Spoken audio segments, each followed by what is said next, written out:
Have you ever really stopped to think about the single most powerful force in our lives? It's a tiny, three-letter word we hear all the time, but it's so often misunderstood.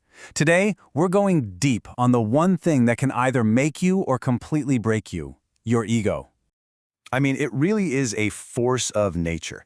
It's so potent that it can drive people to do the impossible, to rise up from nothing, to totally transform their lives. But, like any great power, it's got two sides. It can be your absolute worst enemy, or it can be your most powerful ally.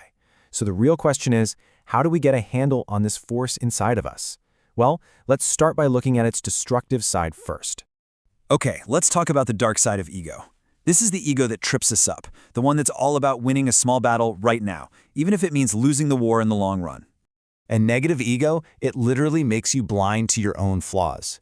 It's that voice in your head that just refuses to admit that you could be wrong. And what happens?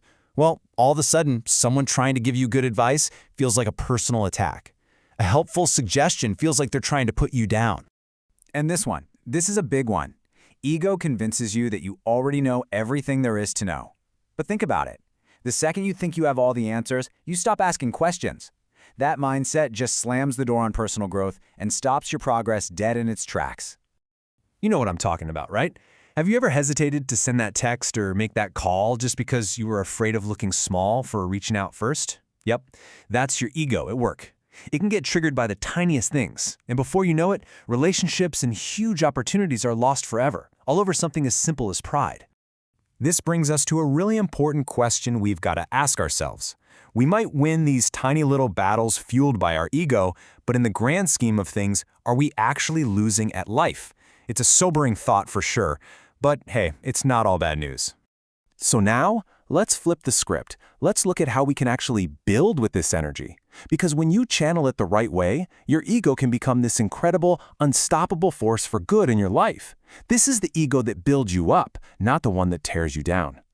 This is that defiant, powerful energy I'm talking about. This is the bright side of ego. When absolutely everyone is doubting you, when you feel completely underestimated, it's that voice deep inside that just roars back, "Oh yeah? I'll show you." When you learn to harness it, your ego becomes your greatest ally. It's the fuel you burn when you're exhausted. It's that inner fire that just refuses to go out when your motivation is running low. It acts like a shield, protecting your self-respect when others try to tear you down. And it's the raw drive that pushes you to be better, to grow, and to fight for what you believe in.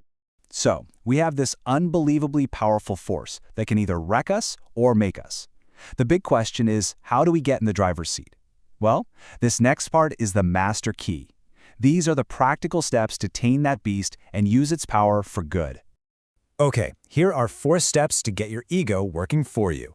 First up, acceptance. Just acknowledge it. We all have an ego. The goal isn't to get rid of it, it's to manage it so it doesn't manage you.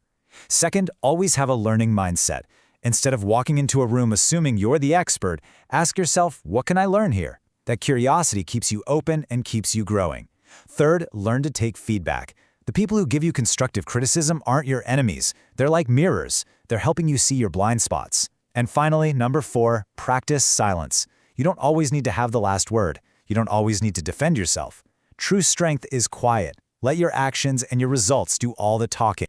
So, at the end of the day, it all comes down to a choice. You have this same incredible energy inside of you, and you can use it in 2 very, very different ways.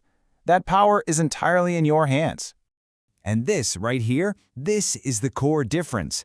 The negative, fragile ego, its mantra is, "No one better put me down."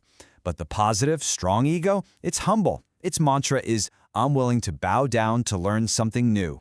One path leads to being stuck, and the other leads to endless growth. So I'm going to leave you with this final thought. Take a quiet moment and just be honest with yourself. Is your ego serving you, or are you serving it? Is it taking you up, or is it pulling you down? Because the moment you find that answer, that's the moment your real journey can begin.